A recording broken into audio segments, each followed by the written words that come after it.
Thank you so much senator Rana صاحب ہمیں join کرنے کے لیے. سب سے پہلے بتائیں کہ اپوزیشن الائنس کے علاوہ ہم یہ دیکھ رہے ہیں کہ پاکستان تحریک انصاف جی کسی کمیٹی یا فرد کو مذاکرات کی اجازت نہیں دے رہی. اسد کیسر بھی کہتے ہیں کہ جو بانی پی ٹی آئی ہیں اور پوری جماعت ہے انہوں نے محمود خان اچکزئی پر مکمل اعتماد کا اظہار کیا ہوا ہے. پہلے تو بتائیں کہ واقعتاً آپ کو لگتا ہے کہ یہ ٹھیک میسج کنوے ہوا ہے؟ دوسرے اب نتیجہ خیز ہو سکتے ہیں مذاکرات، یا پہلے تو یہ کہ شروع بھی ہو سکتے ہیں کہ نہیں؟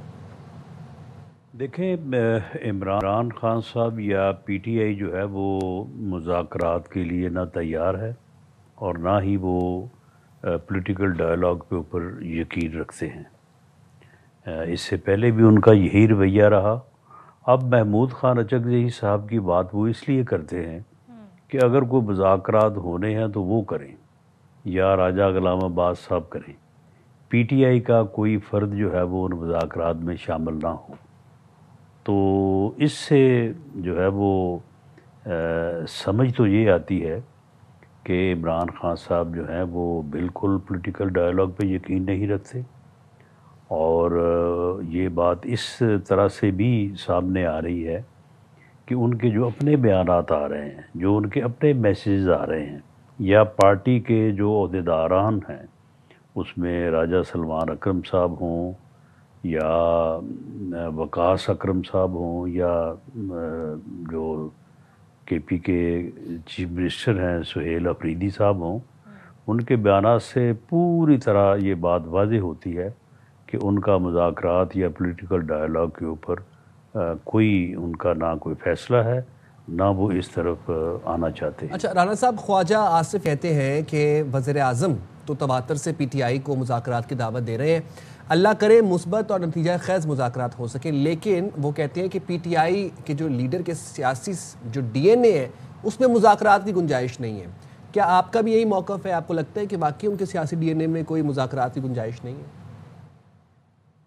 جی بالکل یہی موقف ہے، اور ان کے ڈی این اے میں بالکل مذاکرات والی بات. آپ دیکھیں نا، وہ 4 سال پریس اقتدار رہے ہیں، اس وقت تو ہم اپوزیشن میں تھے، اس وقت بھی وہ مذاکرات پہ یا اپوزیشن کے ساتھ بیٹھنے پہ یا ایون ایسی کسی میٹنگ میں جس میں اپوزیشن ہو اس میں آنے کے لیے کبھی وہ تیار نہیں ہوتے تھے.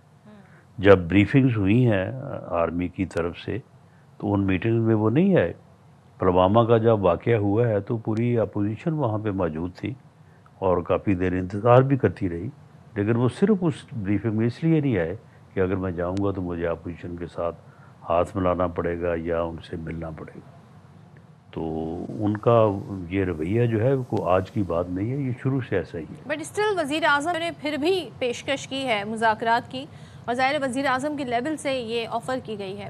لیکن یہ آفر اپنی جگہ ظاہر ہے، ایک جو ہم پی ٹی آئی کا ایک ان کی جو سیاست ہے، یعنی کہ جو سیاست وہ کرتے ہیں احتجاج والی، وزیر اعلیٰ خیبر پختونخوا یہ کہتے ہیں جی آئین ہمیں اجازت دیتا ہے احتجاج کا، پرامن احتجاج کا، ہم اپنا یہ حق استعمال کریں گے، ہر صورت استعمال کریں گے. اب آپ مجھے بتائیں کیا احتجاج اور مذاکرات ساتھ ساتھ چلیں گے؟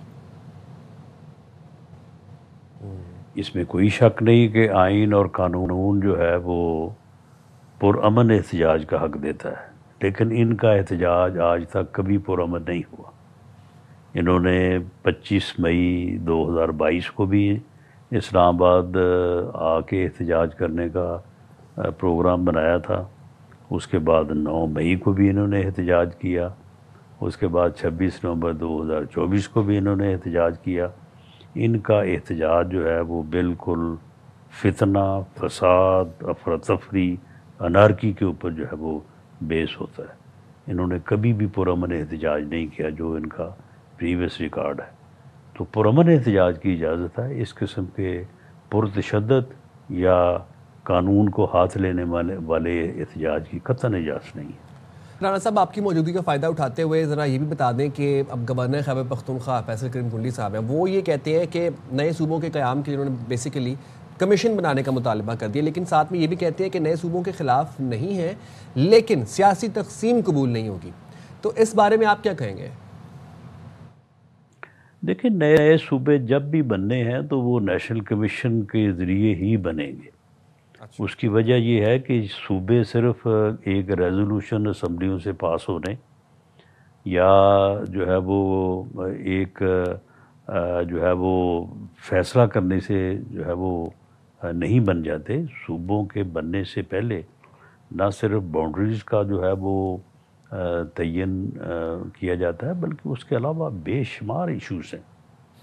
اس میں پانی کی تقسیم ہے, اس میں وسائل کی تقسیم ہے, اس میں آبادی کی تقسیم سے متعلق تعین ہے, تو اس میں جو ہے وہ پانی کی تقسیم ہے.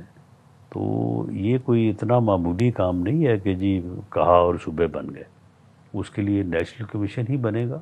جب بھی صوبے بننے ہوئے اور اس کا طریقہ کار یہی ہوگا کہ وہ نیشنل کمیشن جو ہے وہ ان تمام ایشوز کے اوپر جو ہے وہ ایک ایک چیز کو جو ہے وہ کنسنسس کے ساتھ طے کرے گا, تو تب جا کے جو ہے وہ صوبے ماضی وجود میں آتے ہیں. تو اس لیے یہ کوئی فوری کرنے والا کام نہیں ہے یا ہو جانے والا بھی کام نہیں ہے. ٹھیک ہے عمران ثناء اللہ صاحب, تھینک یو سو مچ. اور ویری انٹرسٹنگلی